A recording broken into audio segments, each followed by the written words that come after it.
L'amour peut faire ressortir le meilleur chez les gens. Des aventures partagées, un soutien mutuel et le réconfort de faire face ensemble aux défis de la vie. Mais parfois, ces mêmes liens mènent les couples à la tragédie. Dans cette vidéo, nous examinons 6 couples dont la vie s'est terminée ensemble dans la dévastation.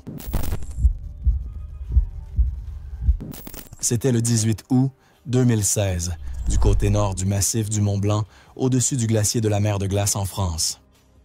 De loin, on pouvait voir 2 silhouettes se frayer un chemin le long d'une étroite arête de pierre. C'était un rythme familier pour eux, prudent, efficace et maîtrisé. Anna Laurent, âgée de 32 ans, était enseignante en école primaire à Munich, qui passait chaque été à parcourir les voies alpines avec son partenaire de longue date, Lucas Berger, âgé de 35 ans, assistant en éducation en plein air à Innsbruck. Ils n'étaient pas des professionnels, mais tous deux étaient compétents et méthodiques. Ils consignaient les ascensions avec minutie, étudiaient les topos des itinéraires et partageaient des listes de matériel en ligne avec d'autres grimpeurs. Leur équipement était solide, 2 cordes jumelées, des harnais modernes et des coinceurs légers. Ils préféraient le pratique au neuf, faisant confiance à l'équipement qui avait fait ses preuves au fil des saisons. Ils grimpaient ensemble depuis presque 7 ans. Ils avaient déjà atteint des sommets mineurs dans le massif du Mont-Blanc et avaient confiance en leurs capacités. Les parois de granit au-dessus de la mer de glace offraient des itinéraires simples, avec des ancrages fixes intermittents, bien que le terrain exigeait une attention constante. Les orages de l'après-midi étaient fréquents, mais les prévisions avaient promis une petite fenêtre météorologique jusqu'au soir. En fin de matinée, le vent se levait. Les nuages se sont rassemblés plus vite que prévu, déferlant sur les sommets comme de la fumée. Lucas a mené la 2e longueur avec constance, construisant un relais au prochain relais avec un mélange d'équipements et de vieux pitons. Anna suivait de près, enlevant les sangles usées et remplaçant les mousquetons rouillés. Elle s'arrêta à un boulon usé par le temps, le vérifia, puis décida qu'il était assez bon. Leur radio crépitait avec des interférences à cause du front qui approchait, mais ils continuaient d'avancer, espérant finir avant que le temps ne change. Au début de la 3e longueur, Anna a pris la tête, pendant que Lucas assurait depuis une étroite vire. Elle s'est accrochée à ce qui semblait être un point fixe solide, laissé par une autre équipe. Puis est venu un bruit sourd, le genre que chaque grimpeur reconnaît instantanément. Des témoins sur une voie voisine ont dit avoir entendu un claquement sec résonner dans le canyon, suivi d'un cri qui s'est arrêté brusquement. Le corps d'Anna a frappé le mur 2 fois en tombant, l'impact résonnant comme un marteau sur de la pierre. Lucas a été projeté violemment en avant lorsque la corde s'est tendue. Le boulon fixe qu'elle avait attaché, un type à expansion en acier inoxydable vieillissant, s'était cisaillé net à la douille, se brisant sous la corrosion et la pression. Le choc a arraché une partie de l'assurage de Lucas et il a jeté son poids en arrière, s'agrippant à une petite prise, tandis que des morceaux de roche pleuvaient autour de lui. En quelques minutes, le vent est devenu violent, hurlant à travers le canyon comme un moteur à réaction. La neige fondue arrivait de côté, gelant à chaque surface qu'elle touchait. La radio de Lucas est tombée en panne à cause des interférences, sa voix perdue dans le rugissement. Coincé à mi-hauteur de la paroi, il n'avait pas d'abri, juste une corniche exposée à peine assez large pour s'y appuyer. La température est tombée près de 0 en moins d'1 heure, le froid pénétrant à travers les couches de trempé jusqu'à ce que ses mains se raidissent autour de la corde. Les grimpeurs plus hauts sur la crête ont signalé avoir vu de faibles éclats rouges de sa veste avant qu'il ne disparaisse complètement dans la tempête. Une équipe de secours à la cabane voisine a été alertée, mais clouée au sol par des rafales de vent de plus de 60 miles à l'heure. Lorsque les conditions se sont calmées au crépuscule, ils ont grimpé en utilisant des cordes fixes, se déplaçant prudemment sur des rochers glacés. Lucas a été trouvé assis contre le mur, immobile, son harnais toujours attaché à l'ancre cassée. Les signes d'hypothermie et d'épuisement étaient clairs, même à travers le gel. Le corps d'Anna a été découvert à 61 mètres en contrebas, partiellement enseveli dans la neige dérivée où elle était tombée quelques heures plus tôt. Le rapport du coroner a attribué les 2 décès à un traumatisme et à l'exposition, indiquant comme cause initiale la défaillance de l'encre due à une corrosion avancée dans la douille du boulon fixe. La corde n'a montré aucun signe d'erreur ou de mauvaise utilisation. Le club alpin a publié une brève déclaration notant l'incident et conseillant aux grimpeurs de tester toutes les protections fixes, indépendamment de leur stabilité apparente. Les étudiants d'Anna à Munich ont fabriqué une petite montagne en papier pour son bureau de classe la semaine suivante. Les collègues de Lucas ont organisé une soirée tranquille dans leur centre de formation à Innsbruck. Aucune des 2 familles n'a cherché l'attention des médias. C'était le 2 septembre 2017, près d'un point de vue sur un ruisseau à l'extérieur de Hope, en Colombie-Britannique, dans le bassin versant de la vallée du Fraser. Les visiteurs allaient et venaient ce jour-là, attirés par le rugissement constant et le débit de fin d'été qui donnait l'impression que la rivière était vivante. Mark Hart, âgé de 29 ans, était technicien en électricité pour une petite entreprise de sous-traitance à Vancouver. Sa femme Olivia, également âgée de 29 ans, était hygiéniste dentaire et planifiait souvent leur randonnée du week-end entre ses premiers quarts de travail. Ils n'étaient pas des amateurs de sensations fortes, juste des gens stables et organisés qui aimaient le rythme des sentiers et les endroits calmes sans foule. Le point de vue du ruisseau n'était pas une randonnée technique, mais comportait des risques saisonniers. La rivière gonflait avec la fonte des neiges jusqu'à fin août et début septembre. Elle coulait encore rapidement, se faufilant à travers des chutes de roches étroites et des rochers arrondis avant de plonger dans un bassin profond et circulaire. Les surfaces rocheuses étaient glissantes d'algues et de brouillard, et l'air près du bassin était épais et humide. Les habitants savaient qu'il fallait éviter le bord. La piscine sous les chutes était trompeusement calme sur les côtés, mais un fort courant circulaire passait en dessous. Le couple est arrivé aux chutes, peu après midi. Ils ont croisé 2 pêcheurs qui rangeaient leur matériel et un bénévole qui nettoyait les débris près des escaliers. Le gardien a ensuite dit que le couple marchait main dans la main. Ils ont suivi le son de l'eau jusqu'à ce que le bruit les englobe. Les chutes étaient plus pleines que d'habitude après les récentes pluies, la rivière bouillonnant à l'endroit où elle rencontrait les rochers. Ils se sont arrêtés à l'avancée rocheuse la plus proche du bassin.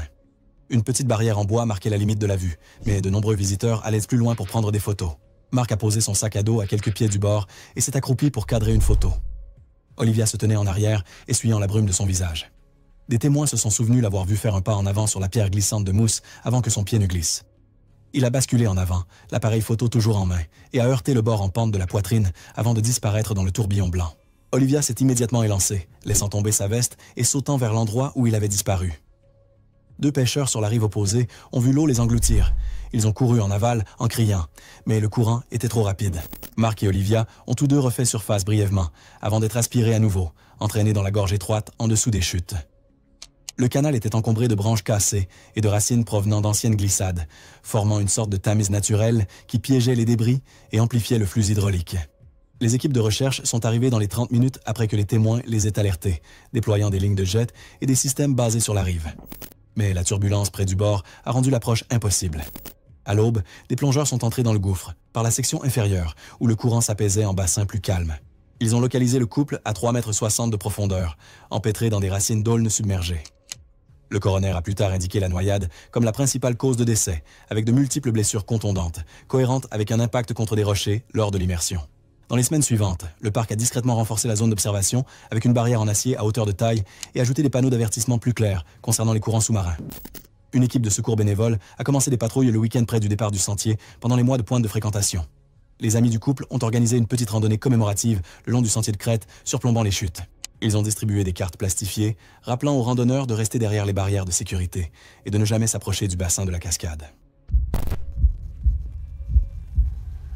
C'était le 4 juillet 2015, dans l'Oberland bernois en Suisse. Depuis la crête herbeuse de décollage au-dessus de Lauterbrunnen, des thermiques montaient en 12 colonnes, du genre qui attire les parapentistes de toute l'Europe.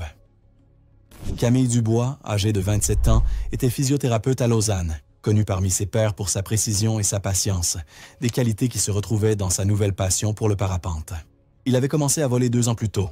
Son fiancé, Paul Renard, 30 ans, photographe indépendant, l'a rejoint peu après. Les 2 s'entraînaient souvent ensemble le week-end, s'orientant vers la catégorie de cross-country longue distance qui nécessitait de naviguer dans des courants d'air changeants à travers un terrain montagneux. Tous 2 étaient certifiés, mais aucun n'avait encore rencontré les thermiques imprévisibles de l'Oberland au milieu de l'été. Le voyage du couple cette semaine-là avait été en partie récréatif, en partie ambitieux. Paul avait obtenu la permission d'une petite marque d'équipement de plein air de documenter des vols en tandem au-dessus de la vallée de Lauterbrunnen pour une brochure touristique locale. Le modèle météo prévoyait une instabilité légère, avec un potentiel d'ascension forte en fin de matinée. Camille avait hésité, conscient que les thermiques alpins pouvaient augmenter rapidement lors des journées claires et chaudes. Mais avec leur équipement récemment révisé et les conditions de lancement encore calmes, ils ont continué. Le plan était un lancement côte à côte, depuis la crête de Grütschalp, en suivant le mur de la vallée ouest, avant de descendre vers Wengen. C'était un itinéraire de vol standard, pittoresque, populaire et généralement clément. À 9h15, plusieurs pilotes étaient déjà en l'air. Les conditions semblaient calmes depuis le sol, bien que les pilotes aient plus tard déclaré que le vent semblait nerveux, avec de petites secousses qui obligeaient à des corrections de direction rapides. Émile et Paul ont décollé en douceur, leurs planeurs se gonflant côte à côte. Pendant quelques minutes, tout semblait normal. Ils volaient en parallèle à environ 160 pieds de distance, traçant la crête en arc régulier, puis l'air a changé. Un fort courant ascendant est monté d'une pente chauffée par le soleil, soulevant les planeurs soudainement et inégalement. Les radios ont capté des conversations brèves de pilotes à proximité, avertissant du lift irrégulier, mais c'était trop tard. Les 2 voiles se sont déployées en même temps. Des témoins les ont vus se pencher en avant, s'affaisser légèrement, puis se rouvrir d'un coup. parcourirent leur chemin ensemble. L'extrémité de l'aile gauche de Paul effleura les lignes de Camille. Juste un bref contact, mais suffisant pour tordre les deux ailes. En quelques secondes, les planeurs se sont emmêlés. Déployés d'un côté, l'autre tournant vers le bas en une spirale serrée. Camille a immédiatement tiré son parachute de secours. Le voile blanc s'est ouvert, mais elle était déjà trop basse, à environ 200 pieds au-dessus du sol de la vallée. Les témoins ont décrit une brève stabilisation avant qu'elle ne dérive vers un affleurement rocheux. L'impact a été instantané. La situation de Paul s'est détériorée rapidement. Le bord d'attaque de son planeur s'est effondré sous la rafale verticale, le faisant descendre en vrille. Une vidéo de la caméra embarquée d'un autre pilote a ensuite confirmé que ses lignes étaient complètement tordues. Aucune chance de déployer un parachute de secours. Il a frappé un pierrier à grande vitesse, son aile s'effondrant sur les rochers à côté de lui. Toute la séquence, du premier contact à l'impact au sol, a duré moins de 20 secondes. Les sauveteurs sont arrivés sur les deux sites dans les 20 minutes après que des pilotes à proximité ont appelé à l'aide par radio.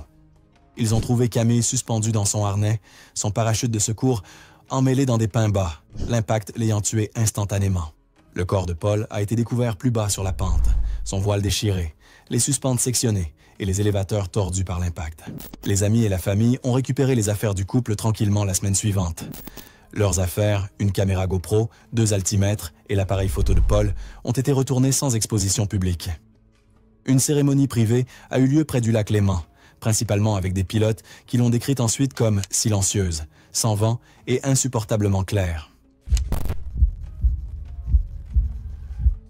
C'était le 12 novembre 2018, le long d'une autoroute côtière dans la province de Phetchaburi, en Thaïlande.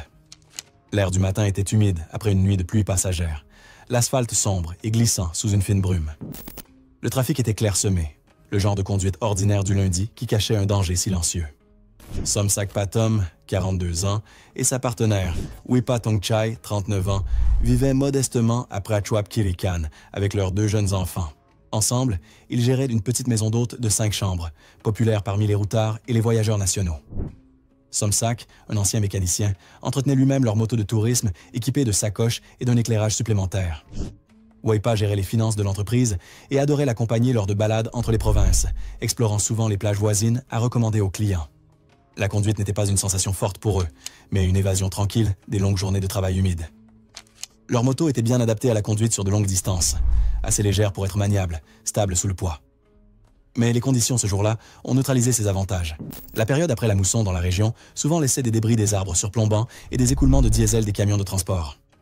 Les groupes de transport locaux avaient exprimé des plaintes concernant les lacunes d'entretien et le mauvais drainage, mais aucune réparation formelle n'avait commencé. Vers 8h40 du matin, le couple se dirigeait vers le nord, leur allure stable à environ 70 km/h. La légère pluie avait cessé, laissant la surface humide et inégalement réfléchissante. La circulation était légère, à l'exception de quelques camions de livraison épars. Ils ont traversé une série de légers virages avant d'aborder une longue courbe en montée près du district de Banlat, une section connue parmi les habitants pour les plaques glissantes cachées causées par les fuites des réservoirs des camions. Somsak a légèrement ralenti pendant qu'il montait, Wipa reposant ses mains autour de sa taille. Un chauffeur de taxi, suivant à environ 50 mètres derrière, a plus tard rappelé que le pneu arrière de la moto faisait des mouvements subtils sur le côté, comme s'il perdait momentanément de l'adhérence dans la montée. Quelques secondes plus tard, une tache de feuilles écrasées mélangées à du diesel est apparue sur la voie de droite. Lorsque la roue arrière de la Honda a roulé sur la flaque, l'adhérence a disparu. L'arrière a dérapé vers la gauche et Somsak a contrebraqué instinctivement, retrouvant brièvement l'alignement avant que le pneu ne glisse à nouveau. Les témoins automobilistes ont décrit le mouvement comme une lente oscillation qui s'est soudainement transformé en dérapage. La moto s'est inclinée à droite, des étincelles raclant la route, puis a dévié à travers la voie. Puis, en un instant, la moto a dérivé directement sur la trajectoire d'un camion articulé arrivant en sens inverse, chargé de panneaux en béton. Le conducteur du camion a freiné brusquement, mais il n'y avait plus de distance suffisante. La moto a frappé le pare-choc de plein fouet, le carénage se désintégrant à l'impact. La force a arraché les 2 motards, les projetant vers l'avant, l'un heurtant la calandre du camion, l'autre tombant sous les roues de la remorque.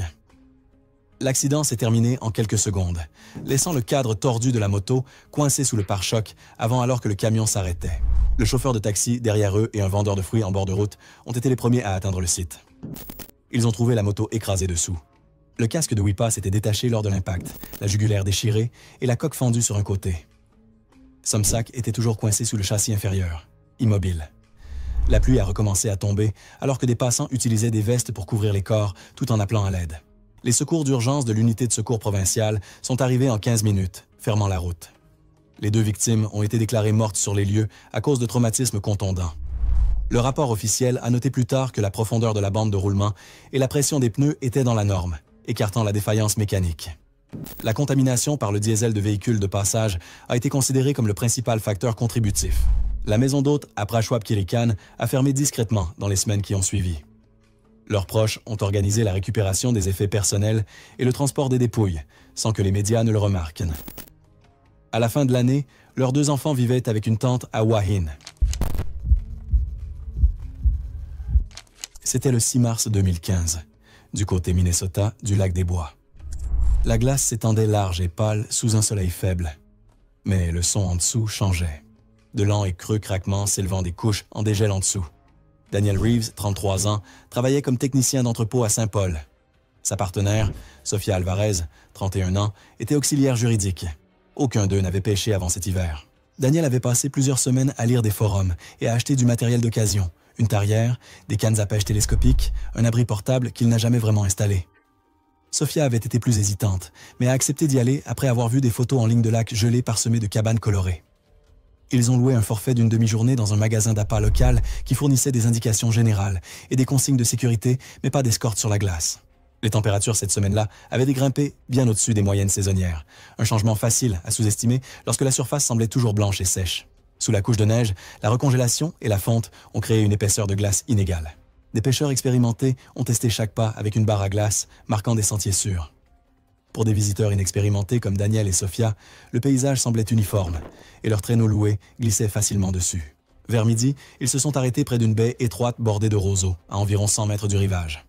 La plupart des pêcheurs à proximité ont signalé entre 15 et 18 cm de glace solide dans leur zone, suffisant pour marcher, bien que les bords de la baie soient connus pour s'amincir rapidement lors des périodes chaudes.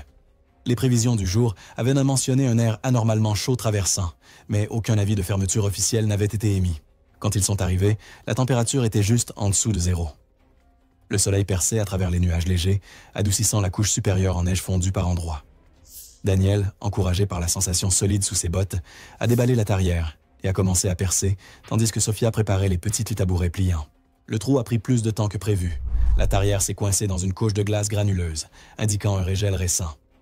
Les pêcheurs à proximité ont remarqué que le duo travaillait plus loin du groupe principal et ont appelé pour suggérer de se rapprocher, mais le vent a dû emporter leur voix. Vers 14h10, le premier son est venu, un grognement étouffé. La glace fléchissait sous le poids de Daniel alors qu'il se penchait en avant sur la tarière. Le moment suivant, un des pêcheurs, à environ 40 mètres, l'a vu tomber à travers avec un plouf. Le trou s'élargit instantanément, l'eau sombre s'engouffrant par-dessus les bords. Sofia se précipita en avant, s'accrochant à la corde de la tarière, mais son mouvement mit son poids sur le même endroit fragilisé. La glace céda sous elle et elle glissa à côté de lui. Daniel a attrapé un bord avec ses coudes et a essayé de la retenir, mais la glace s'est effondrée en plaques. Les pêcheurs ont couru, l'un d'eux jetant une échelle de sauvetage tout en appelant les urgences. Les adjoints du shérif sont arrivés dans les 12 minutes suivant l'appel d'urgence, équipés de combinaisons pour eau froide et de lignes de sauvetage. À ce moment-là, Sofia avait dérivé sous un mince surplomb de glace et était immobile. Daniel s'accrochait encore faiblement à une dalle, sa voix faiblissant. La température de l'eau était estimée à 33 degrés Fahrenheit, suffisamment pour entraîner une perte de contrôle moteur en moins d'1 minute. Les adjoints ont sorti Sofia en premier. Les ambulanciers ont tenté la réanimation, mais elle était restée immergée trop longtemps. Daniel a été hissé quelques instants plus tard, gravement hypothermique et non réactif. Les médecins ont commencé à le réchauffer et à faire des compressions thoraciques, mais il a fait un arrêt cardiaque avant que le véhicule de secours n'atteigne l'autoroute. Tous deux ont été déclarés morts dans l'heure. À la suite de l'enquête, les autorités ont confirmé que la fonte imprévue avait réduit l'épaisseur de la glace dans la baie à moins de 4 pouces, ce qui est dangereux pour marcher.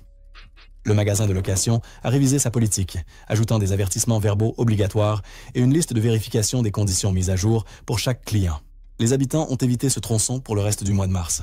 Les affaires dans les cabanes de location à proximité ont chuté brusquement et le site est resté calme jusqu'à la prochaine gelée. C'était le 21 mai 2017, près de la frontière du parc national de Taman Negara en Malaisie, où un opérateur de tyrolienne agréé organisait des circuits d'aventure surplombant la forêt tropicale. Le groupe de touristes cet après-midi-là se déplaçait prudemment entre les plateformes. Alex Toller, 28 ans, était un chercheur britannique en faune sauvage, réalisant un projet conjoint avec une université malaisienne sur les populations d'oiseaux forestiers. Son partenaire, Sarah Lim, âgée de 26 ans, était une étudiante en biologie de Kuala Lumpur, qui aidait à l'identification sur le terrain et à la catalogage des échantillons. Ils avaient passé 2 semaines dans la forêt tropicale à documenter la diversité des espèces et avaient décidé de participer à une visite guidée de la canopée lors de leur dernier week-end comme récompense pour les longues journées de travail. Tous deux étaient en bonne santé et connaissaient les systèmes de harnais utilisés dans les études écologiques, bien qu'ils dépendaient des guides pour les contrôles techniques de sécurité de la tyrolienne. Le parcours commercial de la canopée, situé juste à l'extérieur du parc principal, était entretenu par du personnel agréé, utilisant des configurations à double ligne avec des ancrages fixes et des câbles en acier s'étendant entre de grands arbres de diptérocarpes. Chaque participant était attaché à un chariot à poulies qui circulait le long du câble supérieur, tandis qu'une longe de secours était connectée au harnais. Le système dépendait de l'inspection périodique des boulons et des roulements exposés à l'humidité et à la fatigue du métal. Ce jour-là, les guides avaient signalé de légers retards, dus à la pluie plus tôt dans la matinée, notant que les conditions humides rendaient les plateformes glissantes et nécessitaient une manipulation plus prudente de l'équipement. La tyrolienne en question s'étendait sur un ravin de jungle escarpé, d'environ 160 pieds de profondeur. En milieu d'après-midi, le groupe a atteint le point médian du circuit. Le guide a effectué une vérification de routine des clips du harnais et des boulons du chariot avant d'envoyer les pairs à de courts intervalles. Alex et Sarah étaient parmi les derniers à partir, appariés côte à côte pour la section de double câble qui offrait un large vol panoramique à travers la vallée. Selon les témoins, la défaillance est survenue quelques secondes après le lancement du couple. À mi-chemin, un claquement métallique audible a traversé la jungle. L'un des boulons du chariot du côté d'Alex s'est fracturé sous la charge, ce qui a été attribué plus tard à une fracture de stress aggravée par la rouille cachée à l'intérieur du manchon du boulon. L'asymétrie soudaine a provoqué un fouet de la ligne principale, tirant les deux harnais vers le bas. Leur élan les a emportés hors de la trajectoire de glisse correcte et ils ont heurté la couche de la canopée en dessous dans un enchevêtrement violent de branches. Sarah a frappé un grand tronc d'abord, son corps venant se reposer contre une branche inférieure. Elle a été tuée instantanément par l'impact. Alex est tombé plusieurs pieds plus loin, atterrissant maladroitement sur une branche. Des témoins ont décrit l'avoir vu bouger légèrement et appeler faiblement avant de rester immobile. Les guides sont descendus en utilisant des systèmes de cordes, tandis que d'autres ont communiqué par radio avec le camp de base. Lorsque les secouristes l'ont atteint, Alex était semi-conscient, avec de profondes lacérations et des blessures internes possibles. La pente, les lianes enchevêtrées et l'écorce glissante ont ralenti les efforts de l'équipe pour le soulever. Les secouristes de Kuala Tahan l'ont atteint environ 40 minutes plus tard, après avoir traversé une végétation dense. Il a succombé à une hémorragie interne et à un choc avant qu'il ne puisse le déplacer vers une clairière, et son décès a été déclaré sur place. Une enquête des autorités du parc a ensuite confirmé que la fatigue du métal et des intervalles de remplacement inappropriés en étaient la cause. L'opérateur a immédiatement suspendu toutes les visites sur ce circuit et remplacé le matériel sur plusieurs itinéraires. Dans les mois qui ont suivi, les deux familles ont déposé une plainte civile contre le parc et le fournisseur d'équipements, invoquant une négligence dans les dossiers de maintenance et d'inspection. L'affaire a été réglée à l'amiable, bien que les termes de l'accord n'aient jamais été rendus publics. Merci d'avoir regardé. Si ces histoires vous ont diverti, cliquez ici pour en voir plus.